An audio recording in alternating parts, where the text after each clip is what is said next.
and welcome to a Wednesday episode of the Pit Stop Pals, episode 18, a recap of the Dutch Grand Prix. And holy smokes, there's a lot to recap in this one. It's Nielson and Gage are with you. Obviously, our partners, Mobil 1, synthetic oil change, and get them all done rated Mr. Lube. All right, so we're going to have a little bit of trivia later on for Mobil 1 and Mr. Lube, and of course we'll have the PSP Podium, and now the Pit Stop Pals, part of the Nielsen Media Cool Bet Network. So we're going to take a look at some cool bet odds a little bit later on as well for Monza, which is coming up this weekend. But Gage, I tell you, I love, I had a little bit of a travel morning on whatever day it was you texted me on. So I mean, my whole weekend has been merged together here. I guess that no, I guess I would have already been in Calgary. Anyway, I got your text on Sunday morning, and I was just starting the race myself, and you're like, this is insane. And I was just like, what is happening? So I was very excited. It was that was a fun race to watch, but a fun race to break down. I'm actually pissed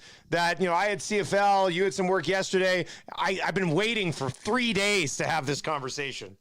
I've been talking with myself. I've been looking like crazy. I actually got one of those old earpieces, Dusty, that I put in my ear to talk and make it look like I'm actually talking to someone else. Yeah. But I'm just internalizing the weekend of F1, so just to make me not look too crazy. But yeah, it's I know that you're probably in transit at that time, so I'm very vague with my text messaging. There's never any names, but I mean, right off the hop, the move by Kevin Magnussen to keep the car and just on track. Like I was like, oh my gosh, we're in for something here. It was another great race. Lots of things happened, some good, some bad, but we'll get to that at the podium.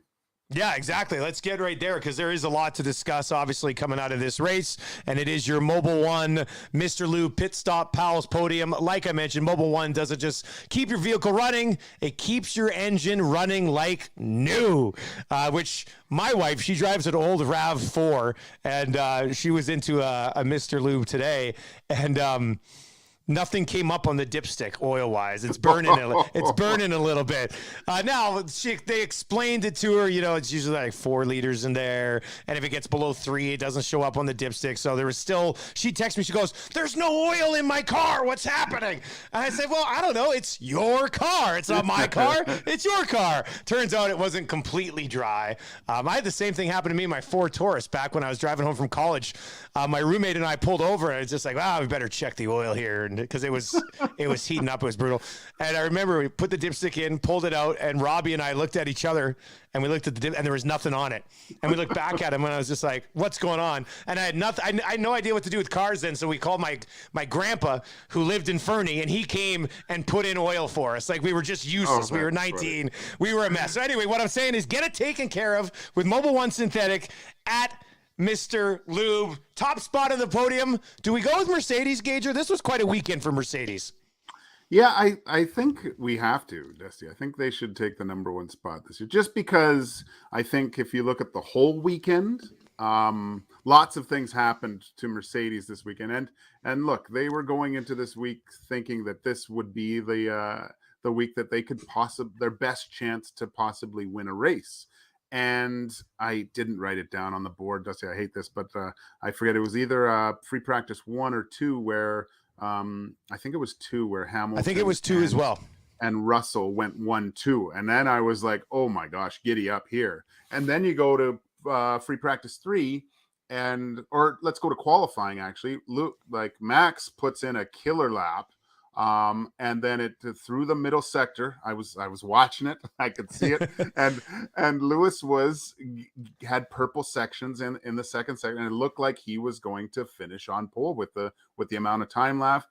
Conveniently, another Perez little wipeout into the corner to stop Lewis taking pole. Because from how it all looks now when you get all the data, it does look like Lewis would have been battling at the end with Max to possibly win that race.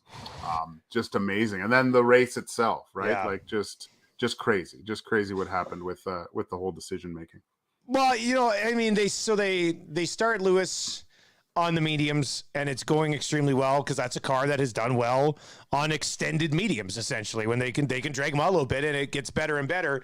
And when you saw what he was able to do on that, and everybody else is pitting, and Lewis was so cruising along, you're thinking, okay, well, everybody else is essentially committed to a 2-stop.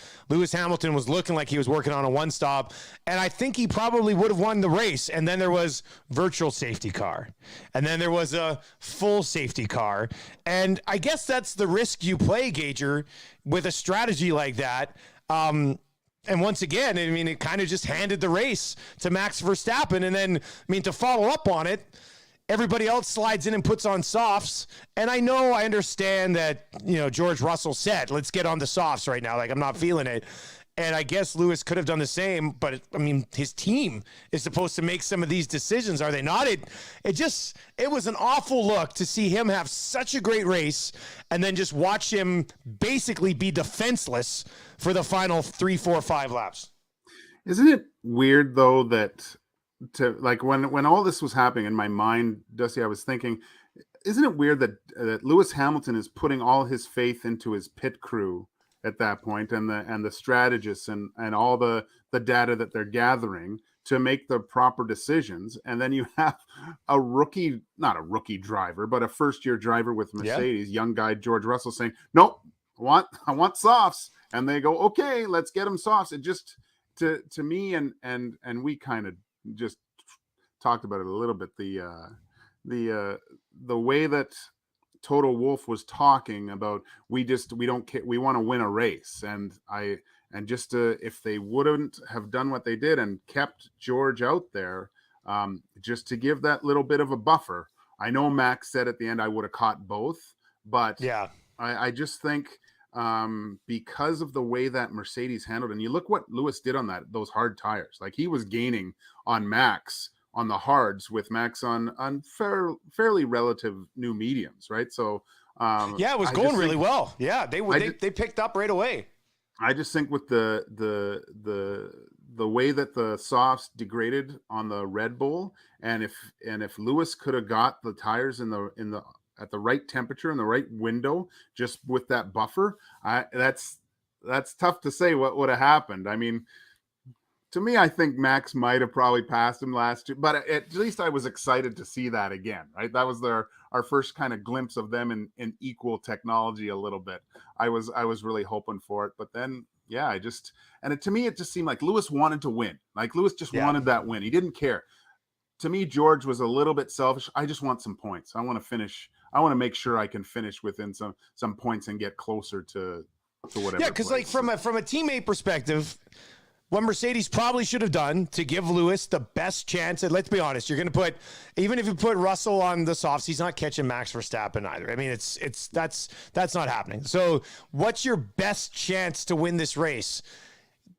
And I think it is leave Russell out there, have him hold Max back, and let Lewis go get a victory. And you're right, Gager. I mean, Max's car this year and the way he might have tracked them both down, and he did say that post race. I'm not too sure he would have if George Russell would have put in a good effort slowing him down. He really could have screwed him a little bit and let Lewis get away 4 or 5 seconds ahead of the pack. I mean, Mercedes, when George said, "Hey, I want softs, I'm coming in," they should have said, "No, we're going to need you out there to defend for Lewis," which you've seen teams do that in the past.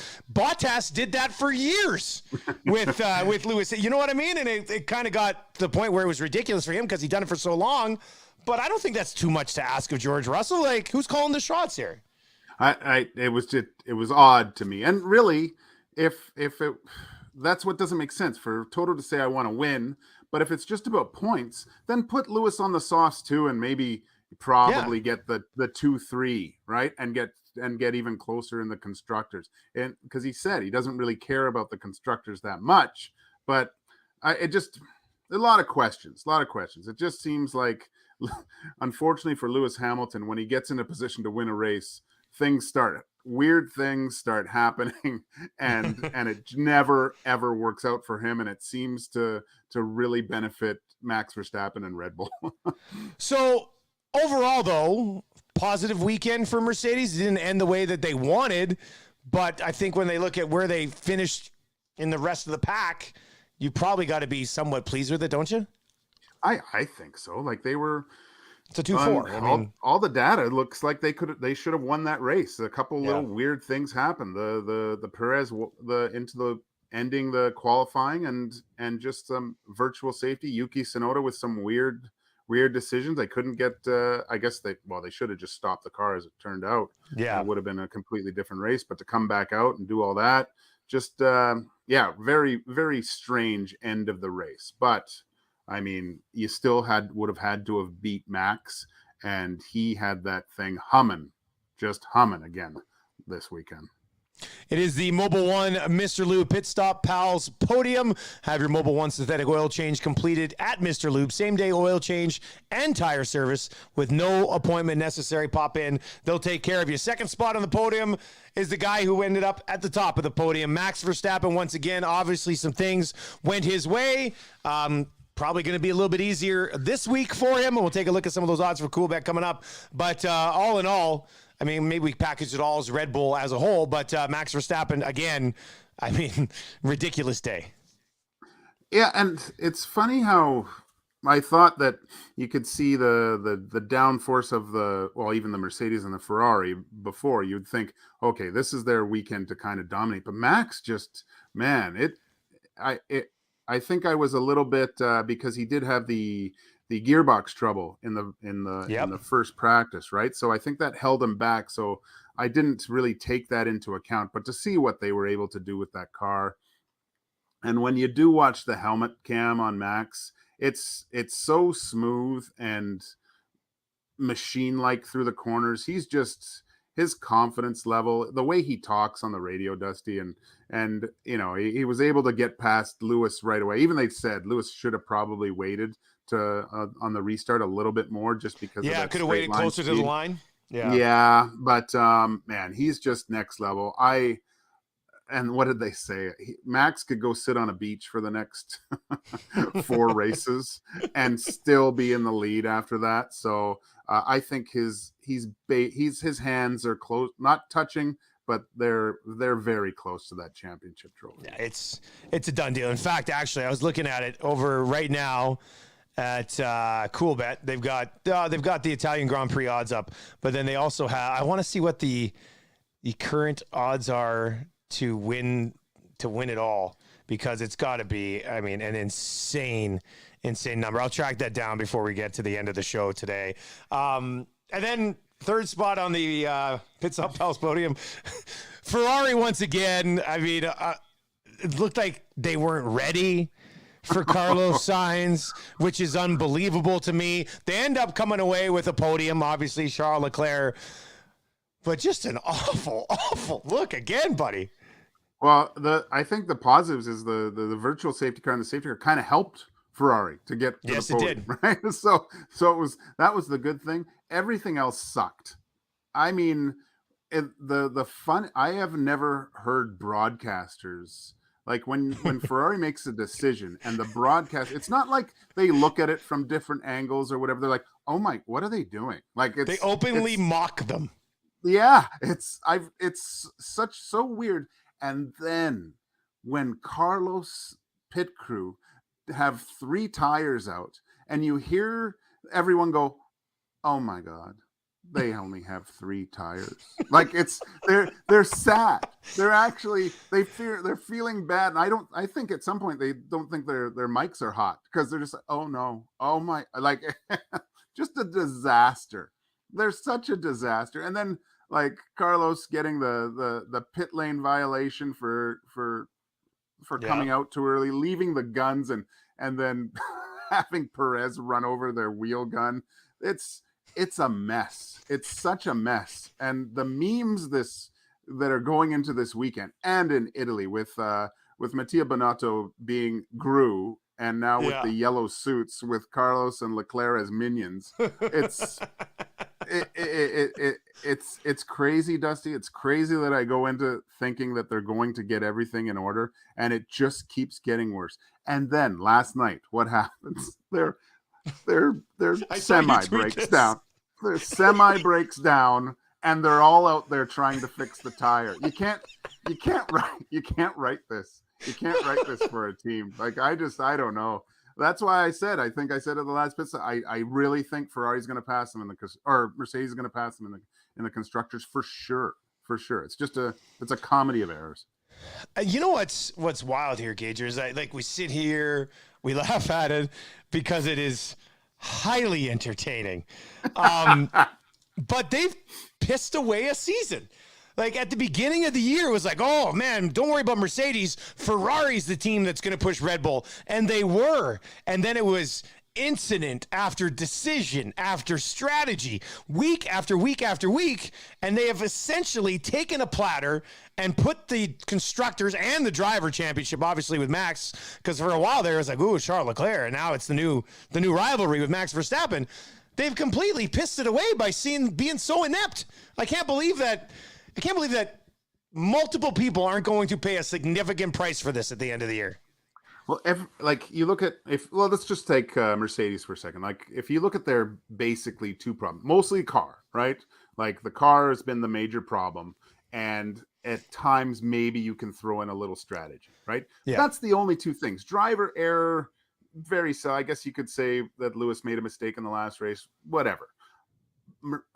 Ferrari, it's the car, it's the driver, it's the strategy, and now it's the pit crew. Like, come on, there's just too many. The heads have to roll. Like something's going to happen, Dusty, at the end of the year. I think they've just kind of, you know what, we're just going to ride this out. We don't need to make people that maybe we want in those positions to come in and have to just be a Band-Aid. I think there's just going to be a totally different shift in how they're doing things. They have to, because this is, like you said, this has been a year when you really look back at it, they should be either winning both the constructors and have someone as the champion, or just right there with Red Bull, not hundreds of points behind both. Yeah, it's very concerning. That is your Pit Stop Pals podium. Seems like we're talking about the three same teams most week, and the story is always, Mercedes is getting better. You know, they might win one. Ferrari is a massive joke. They keep shooting themselves in the foot. Oh, and Max Verstappen won again. I mean, that's what the podium is basically every single week so far. I wanted to talk a little bit about Ricardo, but yeah. I thought that's what I had written that down as kind of the main story to go ahead, just seeing that, Piastri's going to be there and stuff. I saw that Nick DeVries is going to be the driver in free practice 1 for Aston Martin starting this weekend. So that's kind of cool, but it's tough not to talk about anything else. Ricardo's had a really rough race, and I'm sure he's going through some tough times knowing he's not going to be with McLaren next year. And it looks like I don't like they even talked about him being a reserve driver for Mercedes. I can't see him doing that either. So, yeah, he kind of talked about just taking a year away, right? But I mean, at this stage of his career, if Danny Ricciardo coming off the season that he's had goes away, he's not coming back in a year. Like, who's going to go out and say, with younger drivers coming up, look who just replaced him. I mean, there's other younger guys coming along the way. There's other younger guys that teams want to bring in, especially some of these bottom end teams, and let them develop and bring them in and not have, the payday that Danny Ricciardo would still want. So I think we're nearing the end, my friend. Yeah, it's the end of the shoey. I think he'll go off into the sunset here. Still has more wins in McLaren than Lando. I know.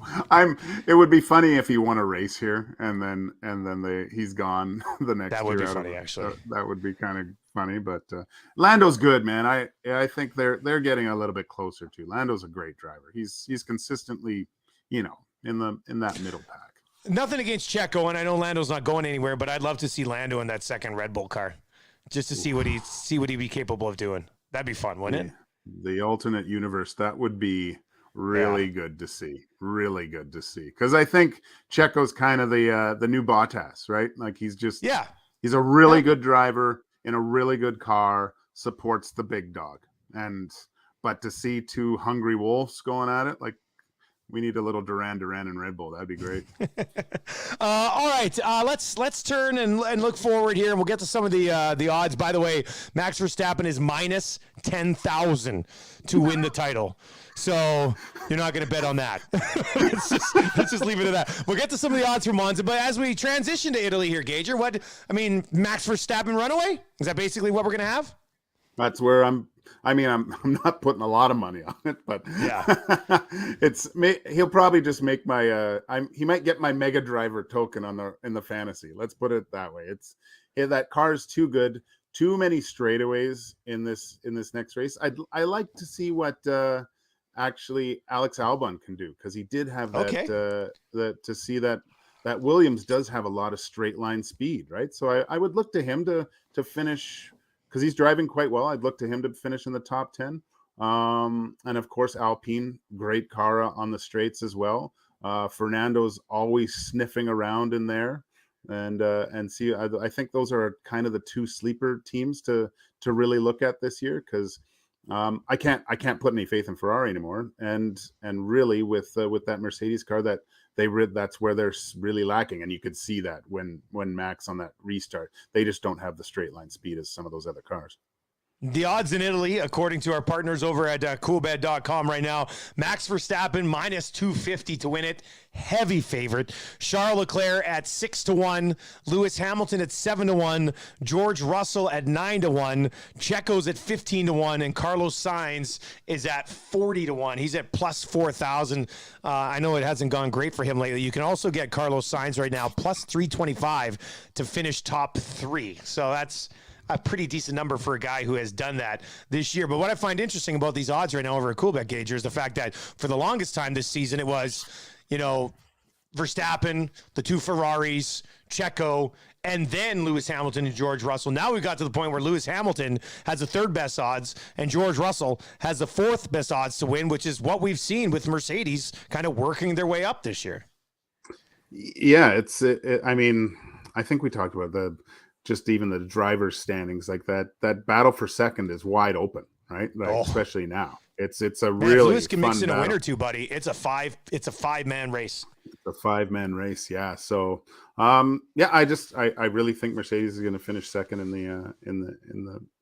the drivers here. It's just a matter of time. George has just been too consistent, right? It's not, I don't think it's crazy to think that he could, I think a few things might have to happen, but it's not crazy to think that he might win his first race too, right? So yeah, I'd like to see the odds on that for the rest of the year, but yeah, no, it's going to be a neat race. I think Italy's going to be good.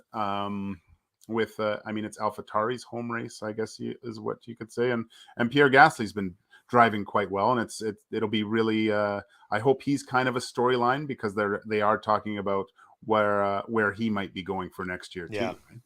Yeah, that's something to follow along with for sure as these final seats get locked up. All right, before we let you go, let's do a little bit of trivia for our wonderful partners at Mobile One and Mr. Lube. If you know the answer to the trivia question, slide into my DMs on Twitter, just Nielson TSN 1260. And if you get it correct, you're going to draw for one of these Mobile One racing hats and a Mr. Lube gift certificate up to $137 for a complimentary oil change service. You can get the standard or the premium with Mr. Lube.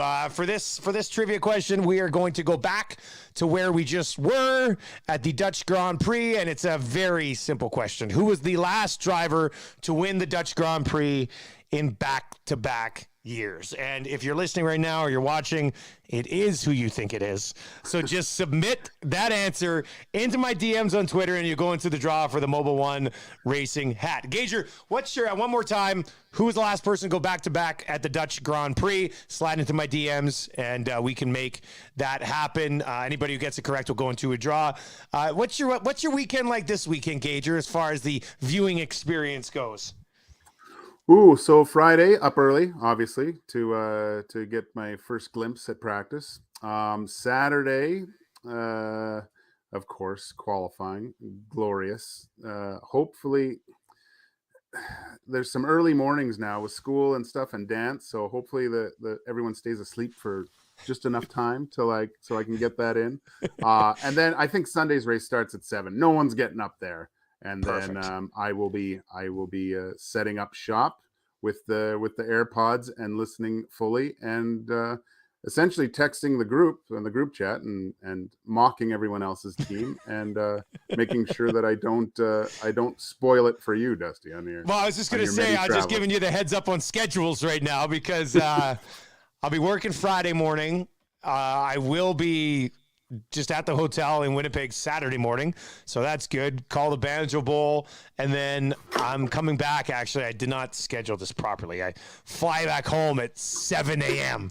So I'll be in the air for pretty much the entire race. So no spoilers, Gager. If I come off that plane at 9 o'clock or 8:30 or whenever the hell it is, actually, I have to go through Calgary again, so it's a disaster. But if I step off a plane at 10 o'clock back here in Edmonton and I see, can you believe Lewis won? I'm going to lose my mind. So yeah, don't worry. I don't spoil anything till I do know. like the tease text, though. I like the tease text. See? Yeah. I just a little bit to spark the interest. I know you're going to watch it anyway, but yeah, you're right. I'm going to watch it. And then we'll have another episode 19 of the Pit Stop Pals, brought to you by, of course, our wonderful partners who've all teamed up here. Mobile One Synthetic Oil, Mr. Lube, and CoolBet as part of the Nielsen Media CoolBet Network. If you're placing a bet this weekend on Formula One, do it over at CoolBet. Gager, we will talk to you this weekend, my man. Awesome, buddy. Have a good week.